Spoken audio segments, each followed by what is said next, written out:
Buenas, somos Eliana, Nacho y Juan Cruz y vamos a presentar el trabajo práctico de desarrollo de aplicaciones distribuidas de BSD Sockets. Este trabajo está dividido en dos partes muy diferentes entre sí, pero complementarias. En la primera parte, implementamos nuestro propio protocolo confiable sobre UDP. En la segunda, analizamos el comportamiento de TCP cuando la red se degrada, midiendo one-way delay con precio y enfrentando problemas como pérdida de paquetes, jitter y fragmentación de stream. Lo interesante es que las dos partes se conectan. En la primera entendemos la arquitectura interna de un protocolo confiable y en la segunda vemos cómo realmente se comporta TCP, que es el estándar de facto. La meta de la parte 1 era implementar una transferencia confiable sobre UDP, siendo las 4 frases del protocolo que nos indicaron: hello, WRQ, data y fin. Nuestros objetivos concretos fueron garantizar la confiabilidad implementando stop and wait, manejar timeouts, retransmisiones e idempotencia, implementar validación estricta, credenciales, filename, fases, mantener la integridad del archivo comprobando con MD5 y ser 100% compatibles con el servidor oficial.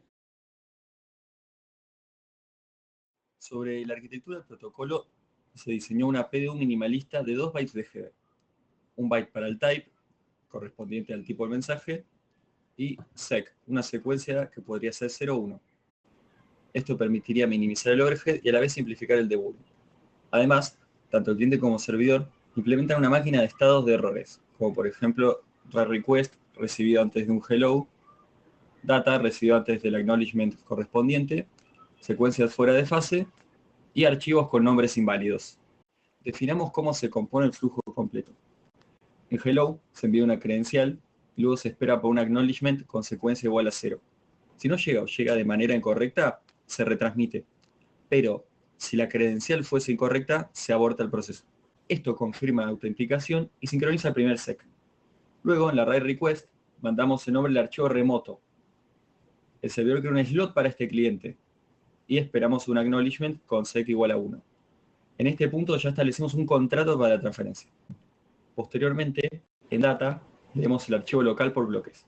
Enviamos data sec igual a 0 y esperamos su acknowledgement. Luego data con sec igual a 1, esperamos acknowledgement nuevamente. Y alternamos. Si un acknowledgement se pierde, el cliente reenvía. Si el servidor ya recibió ese bloque, lo ignora, sin embargo responde con el acknowledgement correcto.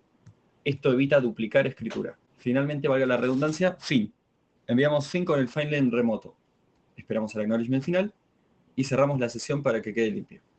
Esto confirma que todas las fases se completaron correctamente. En el servidor los desafíos eran distintos. Usa un único socket, por lo que implementamos multiplexación con select. Cada cliente tenía un estado independiente en una tabla de clientes. El servidor valida estrictamente cada mensaje y fase. Implementamos idempotencia. Si recibe un data duplicado, no reescribe el archivo, pero sí responde LAC. Esto es idéntico al comportamiento real de stop and wait. Medimos el tiempo total de transferencia para escenarios con distintos RTT simulados. Para LAN, es decir, 0 milisegundos, fue de aproximadamente 0,0034 segundos. Para el caso de 90 milisegundos fue de 2,97 segundos aproximadamente. Y para el caso de 1280 milisegundos fue de aproximadamente 43,2 segundos. El tiempo crece linealmente con el RTT, tal como predice la teoría. Además, verificamos con el MD5 que el archivo recibido es idéntico al original. Esto confirmó que nuestra implementación es correcta y confiable. En esta parte, los objetivos cambiaron completamente. Medir one-way delay usando timestamps propios, implementar framing para construcción de PDUs en un stream de TCP, analizar packet loss jitter con NetM y evaluar cómo TCP responde bajo la degradación real. Pero, ¿por qué usamos directamente ping? Porque RTT no refleja el delay real en una dirección. TCP puede tener congestión en un solo sentido o ACKs retrasados y eso distorsiona la medición. Por eso usamos timestamps enviados del cliente y comparados en el servidor.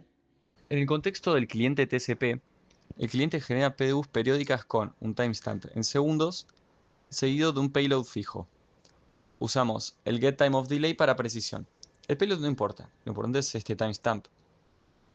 El delimitador sirve como el framing para el TCP. El cliente envía PDUs a intervalos constantes, simulando un tráfico real. TCP entrega datos sin respetar límites de mensaje. Puede pasar que recibamos una PDU partida en 3 RESP, 3 PDUs juntas en un RESP o una PDU más media de la siguiente. Y para resolverlo usamos un buffer dinámico, acumulamos datos hasta encontrar el delimitador, extraemos la PDU, procesamos timestamp, también medimos el delay que va a ser igual al nowAs menos el timestamp origen, como así también corremos lo restante con memmove. Y este mecanismo es crítico debido a que sin esto la medición no funciona. Simulamos pérdida con NetM en un comienzo con un 1%, lo cual genera picos ocasionales, posteriormente con un 2%, lo cual presenta una mayor inestabilidad, y por último con un 5%, provocando que TCP entre en modo congestión, aumenten las retransmisiones y que el delay se dispare. Por lo cual se puede decir que TCP prioriza integridad, pero ante pérdida sacrifica la latencia. Además, simulamos jitter con un delay base de 50 milisegundos y jitter de 40 milisegundos. El resultado fueron picos muy altos debido al reordenamiento de los tiempos de llegada. Con esto podemos demostrar que TCP no es ideal para aplicaciones sensibles a delay, incluso con carga baja. En la parte 1 aprendimos todo el trabajo que hay detrás de un protocolo confiable. Tuvimos que implementar manualmente secuencias, retransmisiones, idempotencia, validaciones y manejo de estados. Esto nos da una comprensión profunda de cómo funciona TCP por dentro. En la parte 2 entendimos cómo se comporta TCP cuando la red se degrada. Pudimos medir el delay real y vimos que TCP mantiene su integridad, pero su latencia puede volverse muy alta y muy variable bajo pérdida o jitter. En la parte 2 entendimos cómo se comporta TCP cuando la red se degrada.